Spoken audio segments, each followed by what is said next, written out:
स्वागत है आप सभी का। नमस्कार, मैं हूं प्रीति सिंह। शुरुआत करेंगे संसद में आज की सुर्खियों के साथ।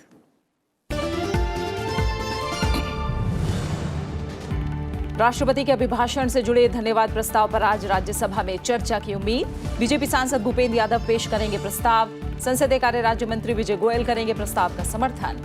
31 जनवरी को राष्ट्रपति ने संयुक्त सत्र को किया था संबोधित।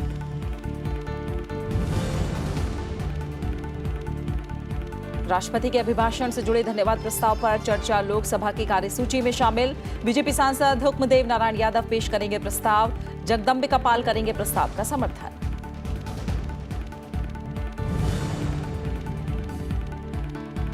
संसद में आज रखी जाएंगी लोक लेखा समिति की रिपोर्ट। वित्त मंत्री पीयूष गोयल दोनों सदनों में पेश करेंगे 2018-19 के लिए अनुपूरक अनुदान मांगों को दर्शाने वाला विवरण।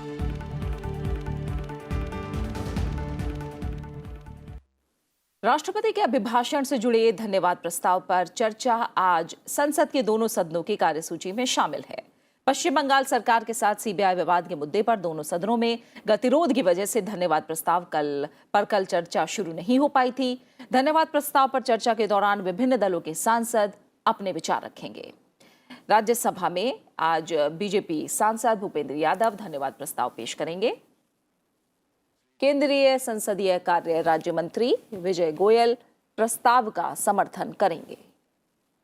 संसद में धन्यवाद प्रस्ताव पर चर्चा में विभिन्न दलों के सांसद हिस्सा लेंगे।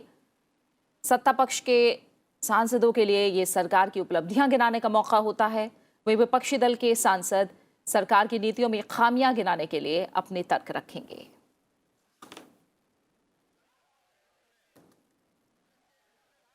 वहीं लोकसभा में आज बीजेपी सांसद हुक्मदेव नारायण यादव धन्यवाद प्रस्ताव पेश करेंगे और बीजेपी सांसद जगदंबिका पाल प्रस्ताव का समर्थन करेंगे। लोकसभा में भी धन्यवाद प्रस्ताव पर चर्चा में विभिन्न दलों के सांसद हिस्सा लेंगे। दोनों सदनों की संयुक्त बैठक में राष्ट्रपति रामनाथ कोविंद के अभिभाषण के साथ ही 31 जनवरी से बजट सत्र की शुरुआत हुई थी। और सीधा हम संसद भवन परिसर में मौजूद अपने संवाददाता पंचानन मिश्रा का रुख करेंगे। पंचानन, राष्ट्रपति के अभिभाषण से जुड़े धन्यवाद प्रस्ताव पर आज राज्यसभा में चर्चा की उम्मीद है। कल गतिरोध की वजह से चर्चा शुरू नहीं हो पाई, क्या आसार नजर आ रहे हैं फिलहाल? प्रीति, बिल्कुल ठीक कहा आपने। गतिरोध की वजह से कल चर्चा नहीं हो पाई थी और जैसा कि उनको पता है कि ये अंतरिम बजट का सत्र है और उसमें अब 2 दिनों का जो वक्त है वो निकला था राष्ट्रपति के अभिभाषण पे, इसके अलावा बजट पे। कल तीसरा दिन था जो जहां पर कार्यवाही में अवरोध हुआ और जो सीबीआई का मुद्दा लगातार चल रहा है। कलकत्ता में जिस तरह से ममता बनर्जी धरने में बैठी हुई हैं, उसका असर कहीं ना कहीं यहाँ सदन में दिख रहा है, क्योंकि तृणमूल कांग्रेस की ओर से कार्यस्थगन प्रस्ताव यहाँ पर लाया गया था जिसको सभापति ने अस्वीकार कर दिया था। लेकिन उन्होंने ये भी कहा था कि सदस्य अपनी बात रख सकते हैं कुछ समय के लिए, लेकिन वो उस बात पर और भी दल है उन्होंने अवरोध पैदा किया और इसकी वजह से कार्यवाही नहीं चल पाई। आज राष्ट्रपति का अभिभाषण पे ही धन्यवाद प्रस्ताव पर चर्चा होनी है और जो बीएससी में कल तय हुआ था उसके मुताबिक प्रधानमंत्री नरेंद्र मोदी को उस पर चर्चा का जवाब देना है। और इसी तरह का जो प्रारूप है वो लोकसभा में है। लोकसभा में भी इसी तरह से राष्ट्रपति के अभिभाषण के धन्यवाद प्रस्ताव पर चर्चा है और प्रधानमंत्री को उसका जवाब देना है। उसके बाद बजट के सत्र, इस जो पूरा हफ्ता है इसमें बजट पर चर्चा होनी है और अगले जो हफ्ते के 3 दिन है शुरुआत के, उसमें सरकारी कामकाज का दिन है। लेकिन जो ये मुद्दा लगातार चल रहा है सीबीआई का जो कलकत्ता में लेकर, और उसके विपक्ष उस पर लाभबंद होने की एक कोशिश करता हुआ भी नजर आ रहा है, वो मुद्दा कहीं ना कहीं यहाँ संसद में छाया हुआ है और उसके यहाँ पर दोबारा उठने की बहुत ज़्यादा आशंकाएं बनी हुई हैं और इसका असर भी कहीं ना कहीं देखने को सदन की कार्यवाही में मिल सकता है। लेकिन अभिभाषण एक महत्वपूर्ण दस्तावेज है जिस पर सरकार चर्चा कराने की कोशिश कर रही है। बिल्कुल, यानी जिस तरह से आप भी कह रहे हैं पंचानन, एक तरफ कोर्ट का आदेश और कहीं ना कहीं कोर्ट किस तरह का रुख और किस तरह का आदेश देता है, इस पर भी बहुत कुछ निर्भर करेगा कि संसद के अंदर आज दलों का रुख क्या रहता है। बिल्कुल, क्योंकि सुप्रीम कोर्ट में इस पर सुनवाई होनी है और सरकार को पूरी उम्मीद है कि जो वहाँ सुप्रीम कोर्ट का जो ऑब्जर्वेशन होगा वो उनके पक्ष में आ सकता है। और इसी बात को लेकर, क्योंकि उनका सरकार का भी कहना है, ये तर्क है, कल भी यहाँ जैसे गृह मंत्री राजनाथ सिंह ने लोकसभा में बयान दिया था कि सीबीआई अपना काम कर रही है और उस पर अवरोध उत्पन्न किया जा रहा है, इसका आरोप वहाँ की राज्य सरकार पर लगाया गया था। तो आज हो सकता है कि अगर सदन की कार्यवाही चले तो राजनाथ सिंह का जो बयान था यहाँ राज्यसभा में भी हो।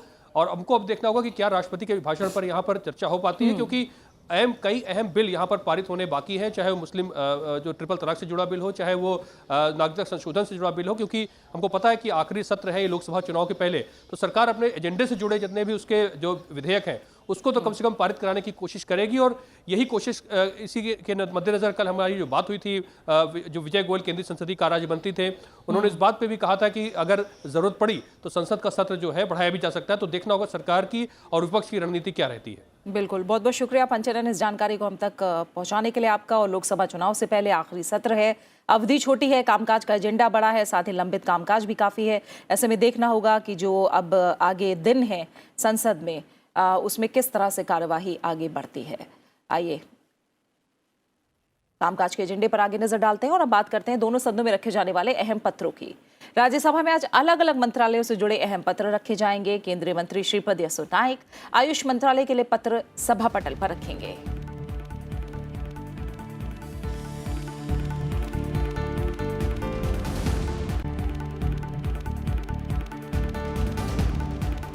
शिव प्रताप शुक्ला वित्त मंत्रालय के लिए पत्र सभा पटल पर रखेंगे।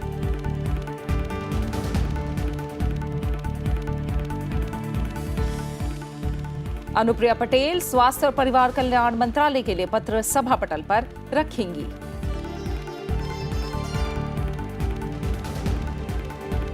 भुवनेश्वर कलिता और सुखेंदु शेखर राय लोक लेखा समिति का प्रतिवेदन पेश करेंगे। धर्मेंद्र प्रधान पेट्रोलियम और प्राकृतिक गैस मंत्रालय के संबंध में इथेनॉल मिश्रित पेट्रोल और जैव ईंधन नीति के बारे में बयान देंगे।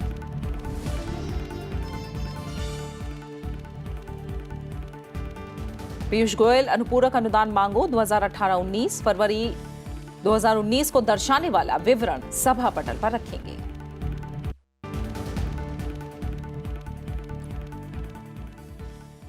वहीं लोकसभा में भी आज कई मंत्रालयों और विभागों से संबंधित पत्र पेश किए जाएंगे।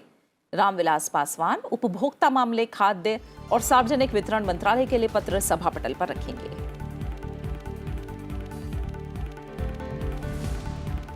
रामदास अठावले सामाजिक न्याय और अधिकारिता मंत्रालय के लिए पत्र सभा पटल पर रखेंगे।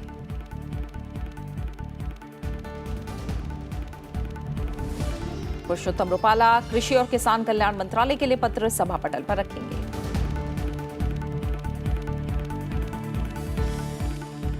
विजय सांपला सामाजिक न्याय और अधिकारिता मंत्रालय के लिए पत्र सभा पटल पर रखेंगे।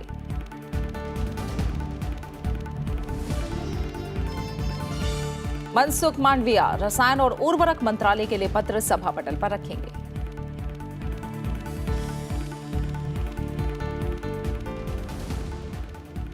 वहीं लोकसभा में आज संसदीय समितियों के प्रतिवेदन और विवरण भी पेश किए जाएंगे। नरेंद्र सिंह तोमर और तथागत सत्यपथी कार्य मंत्रणा समिति का 61वां प्रतिवेदन पेश करेंगे। मल्लिकार्जुन खड़गे और भर्तृहरि मेहताब लोक लेखा समिति का प्रतिवेदन पेश करेंगे।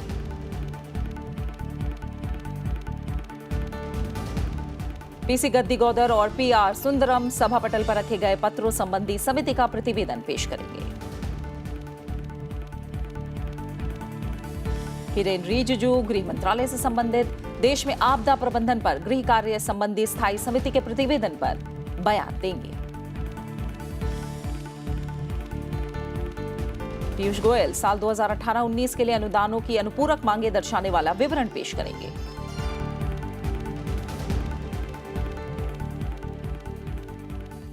राज्यसभा में प्रश्नकाल के दौरान आज कई अहम मंत्रालयों से जुड़े प्रश्न पूछे जाएंगे। एक नजर राज्यसभा में पूछे जाने वाले अहम सवालों पर। राज्यसभा में प्रश्नकाल की शुरुआत वित्त मंत्रालय से जुड़े सवाल से होगी। सांसद डेरेक ओब्रायन पूछेंगे, प्रधानमंत्री जनधन योजना शुरू किए जाने से अब तक इस योजना के तहत मंजूर कर्जों में औसतन कितनी धनराशि शामिल है। सांसद संजय सेठ का सवाल वित्त मंत्रालय से होगा। वो पूछेंगे, क्या सरकार के पास ऐसे व्यक्तियों के संबंध में आंकड़े मौजूद हैं जिन्होंने सरकारी क्षेत्र के बैंकों से 25 करोड़ रुपए से ज्यादा धनराशि का कर्ज लिया है। सांसद रिपुन बोरा का सवाल स्वास्थ्य और परिवार कल्याण मंत्रालय से होगा। वो पूछेंगे, पिछले 3 साल के दौरान देश में मधुमेह और उच्च रक्तचाप के मामलों में दोगुनी से भी अधिक वृद्धि हुई है। सांसद कुमारी शैलजा का सवाल विद्युत मंत्रालय से होगा। वो पूछेंगी क्या सरकार 31 मार्च 2019 तक प्रत्येक घर में बिजली पहुंचाने के अपने वायदे को पूरा करने की दिशा में अग्रसर है। सांसद अमर सिंह का सवाल स्वास्थ्य और परिवार कल्याण मंत्रालय से होगा। वो पूछेंगे पिछले 3 साल के दौरान आयुष और जड़ी बूटियों वाली औषधियों के संबंध में भ्रामक प्रचार किए जाने के मामले में प्राप्त शिकायतों का ब्यौरा क्या है और उन कंपनियों के नाम क्या-क्या हैं। सांसद रामविचार नेताम का सवाल स्वास्थ्य और परिवार कल्याण मंत्रालय से होगा। वो पूछेंगे 3 साल के दौरान छत्तीसगढ़ में सरकारी अस्पतालों की दशा में सुधार हुआ है। सदन में इसके अलावा कोयला, संचार, उपभोक्ता मामले, खाद्य और सार्वजनिक वितरण, खाद्य प्रसंस्करण उद्योग, सांख्यिकी और कार्यक्रम कार्यान्वयन मंत्रालय से जुड़े अहम सवाल भी पूछे जाएंगे। Bureau report, Rajya Sabha TV. और अब एक नजर लोकसभा में प्रश्नकाल के दौरान पूछे जाने वाले सवालों पर। लोकसभा में प्रश्नकाल की शुरुआत कृषि और किसान कल्याण मंत्रालय से जुड़े सवाल से होगी। सांसद दिनेश त्रिवेदी पूछेंगे क्या आर्थिक सर्वेक्षण 2018 में ये बताया गया है कि किसानों की वास्तविक आय स्थिर रही है। सांसद राजीव प्रताप रूडी का सवाल गृह मंत्रालय से होगा। वो पूछेंगे क्या सरकार ने ये जांच करने के लिए कोई आकलन किया है कि देश में कारागार क्षमता से अधिक भरे हुए हैं। सांसद विष्णु दयाल राम का सवाल गृह मंत्रालय से होगा। वो पूछेंगे कारागारों में हुई मौतों की संख्या और उनके प्रमुख कारणों का राज्यवार ब्यौरा क्या है। सांसद जी हरि का सवाल उपभोक्ता मामले, खाद्य और सार्वजनिक वितरण मंत्रालय से होगा। वो पूछेंगे सरकार चीनी उद्योग के लिए समाधान खोजने के लिए इस उद्योग के लिए एक कृतिक बल का गठन करने का विचार कर रही है। सांसद शरद त्रिपाठी का सवाल कृषि और किसान कल्याण मंत्रालय से होगा। वो पूछेंगे क्या सरकार ने ऐसे मत्स्यन पत्तनों को चिन्हित करने के लिए कोई सर्वेक्षण किया है। सांसद प्रताप राव जाधव का सवाल गृह मंत्रालय से होगा। वो पूछेंगे देश में विशेषकर महाराष्ट्र में उन जिलों के नाम क्या हैं जिनमें आज की तारीख के अनुसार अर्धसैनिक बलों में कांस्टेबलों की भर्ती के लिए अभियान शुरू किया गया है। इसके अलावा लोकसभा में परमाणु ऊर्जा, उत्तर पूर्वी क्षेत्र विकास, पृथ्वी विज्ञान, अल्पसंख्यक कार्य, संसदीय कार्य, कार्मिक, लोक शिकायत और पेंशन, विज्ञान और प्रौद्योगिकी, शहरी विकास मंत्रालय से जुड़े सवाल भी पूछे जाएंगे। Bureau report, Rajya Sabha TV. और इसी के साथ फिलहाल संसद में आज भी इतना ही। छोटे से ब्रेक के बाद देखिए टुडे इन पार्लियामेंट। नमस्कार।